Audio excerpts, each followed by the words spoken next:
looking at those pictures bring back memories, great memories.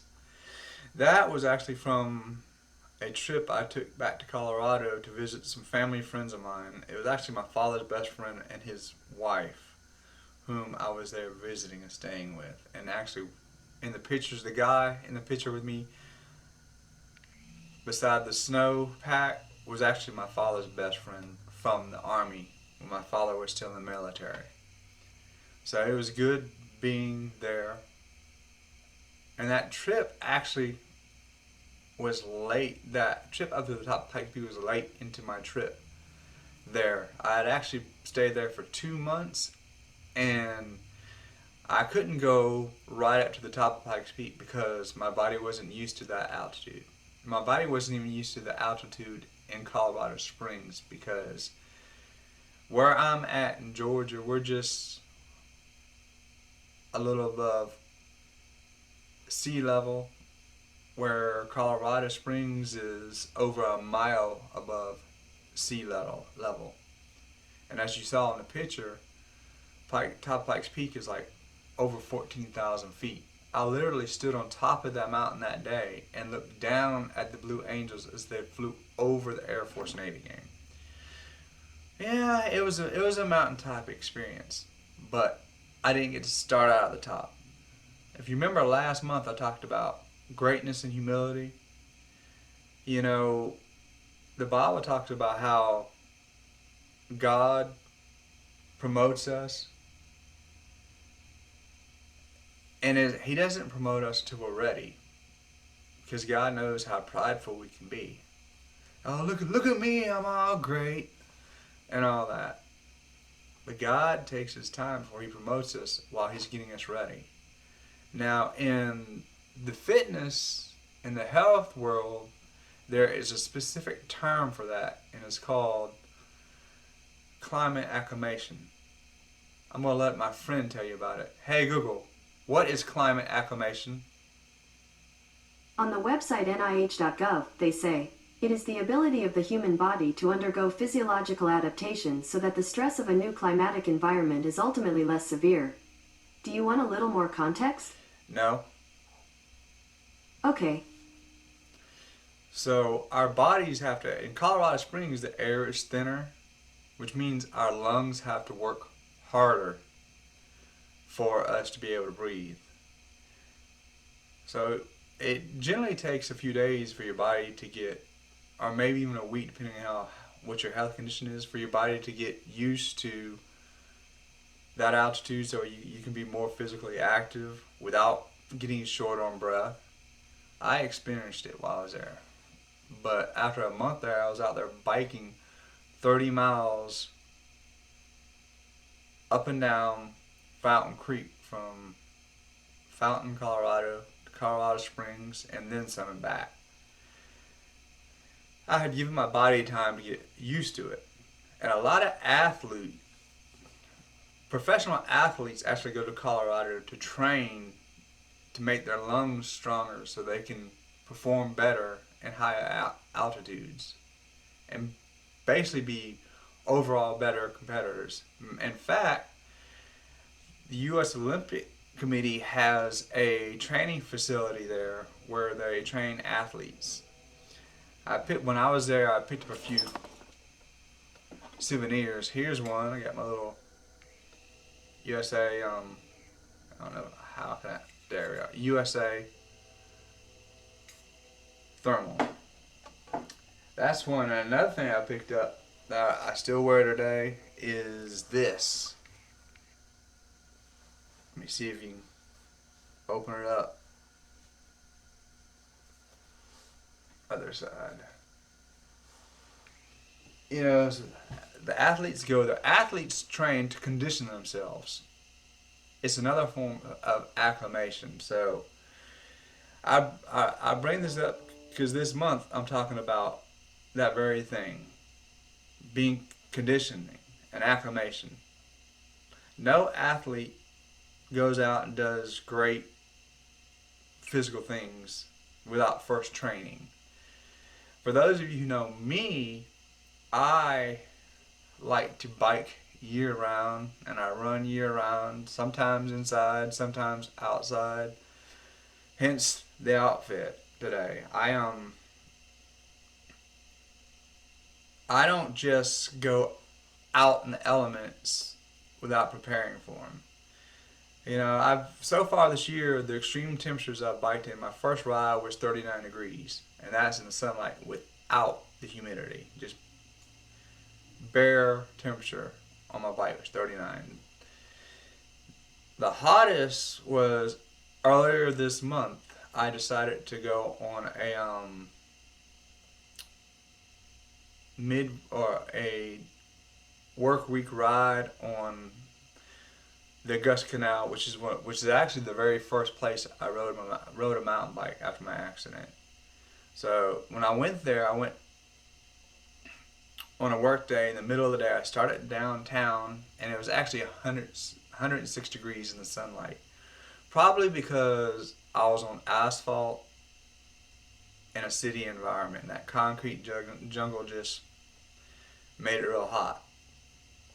Now, most people wouldn't want to be outside, but because I had been outside biking in hot temperatures, I had been outside walking in hot temperatures. I'm not a big air conditioning person. In my car, I would not turn the AC on unless it's 90 degrees and just I air conditioning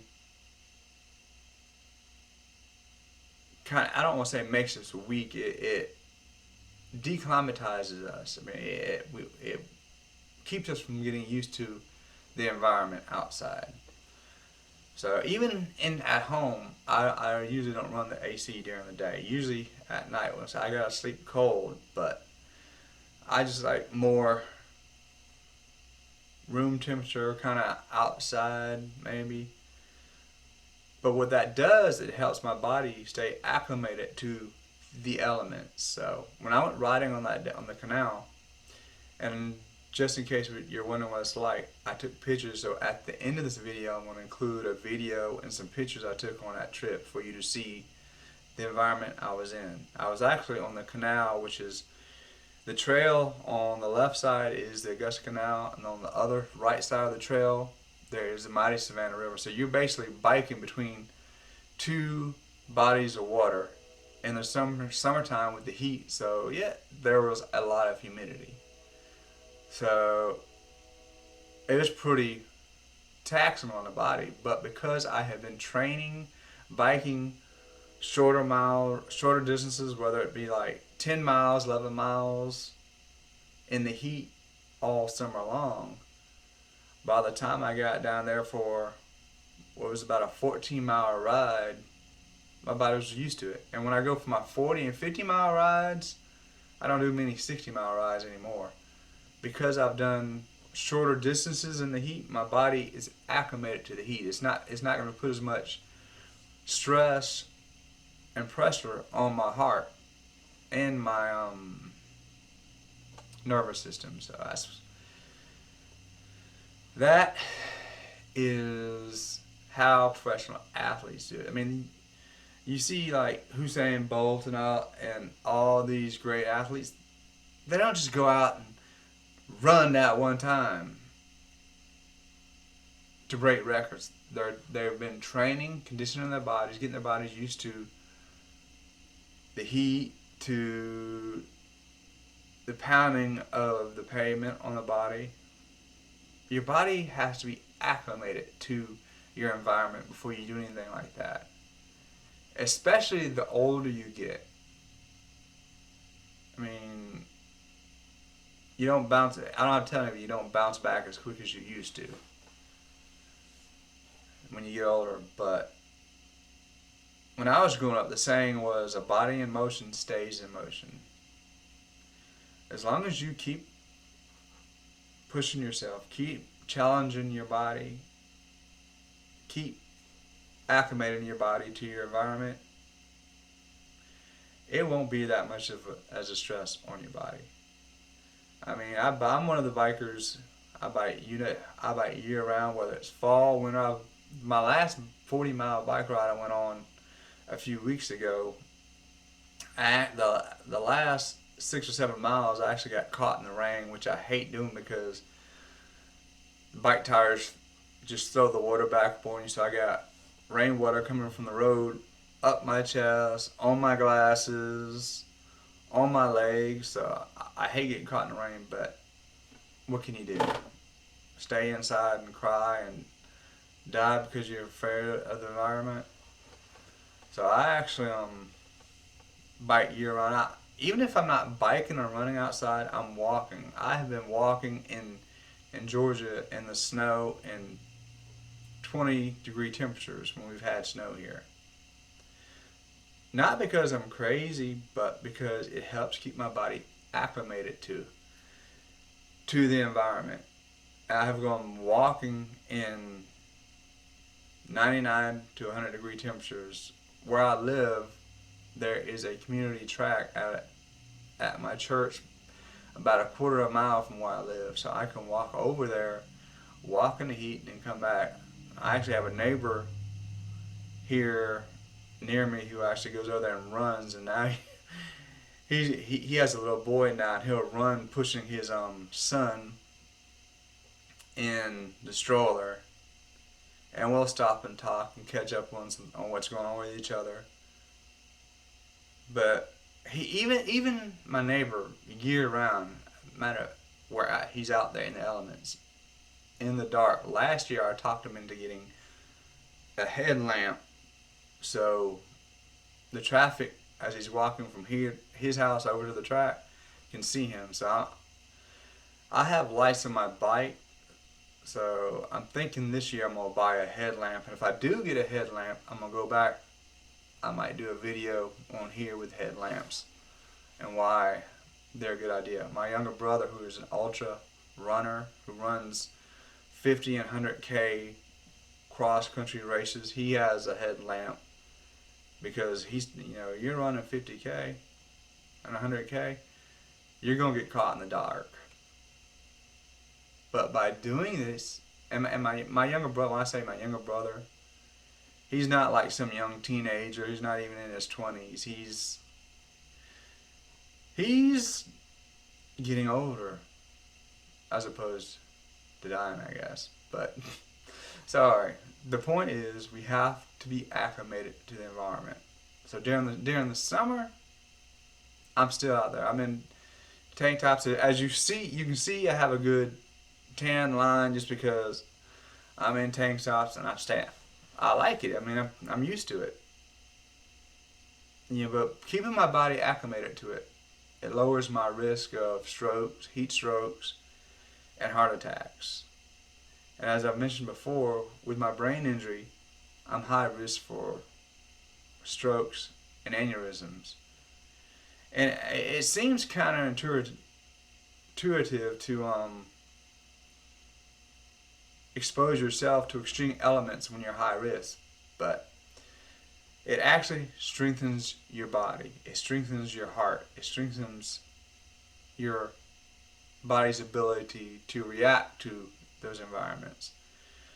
But I just don't go out and push myself wide open without first getting my body acclimated to it. And that's what we all need to do. We have to become acclimated to our environment instead of staying inside being deacclimated to it. As by the time you see this video, it will be almost September, which means fall will almost be here. Which even now, as I'm recording this, as you can see, it's kind of dark. There's not a lot of sunlight coming in because we've already passed the first day of summer. Which every day after the first day of summer, the days we lose about a minute to a minute and a half of daylight each day. So we're heading towards fall after the first day of summer. So by the time you see this video, it will be almost getting close to fall. And by then, on the first day of fall, I start making sure my body is acclimated to the fall and the winter environment. So maybe the next time you see me, I will start putting on my man face to get acclimated for my adventures outside during the fall and the winter, so I'm ready for it. It's crazy. When the first day of spring comes, I've got to shave it all off because I cannot bike. I cannot stand to run or bike with a beard. I don't see how these other guys do it because my beard is so thick. But as we get closer to fall, I enjoy the feeling of growing my face back because I know I'm getting acclimated to my environment. I'm getting ready for the temperatures. And trust me, when you're outside biking in 20, 30, and 40 degree temperatures, sometimes even teens, the coldest temperature I've ever biked in my life is 18 degrees. That was in my 20s in. I only did 4 miles in it, but it was cold. When you're going 16 miles an hour, 16 degrees is a pretty harsh wind chill. And when I'm going downhill and hitting 30, 40 miles an hour during the winter, 30 and 40 and even 50 degree temperatures can be pretty rough on the face. So I've got to have my man face on. So stay tuned. The man face is coming back here in the near future. So with that said, guys, comment below, hit the like button, comment below, and let me know what you think about what I talked about today. And let me know what's on your mind, whether it's health, whether it's faith, whether it's something you're dealing with, or even something with writing. Leave a comment below and be sure to check back next month because I think I'm gonna be trying something new, so you don't want to miss next month. Trust me. Until then, y'all, stay safe and don't be afraid of being outside. Get outside. Alright guys, it is the first of the month and I've had a busy day and week already, so this is actually the beginning of my rest week where I won't be working out, so I decided to do something I haven't done in a long time. I decided to come downtown where I used to go to college at and grab some lunch at one of my favorite places and then go biking on one of my favorite places to bike where I live. So I'm gonna swing around and let you see. I'm gonna get some lunch.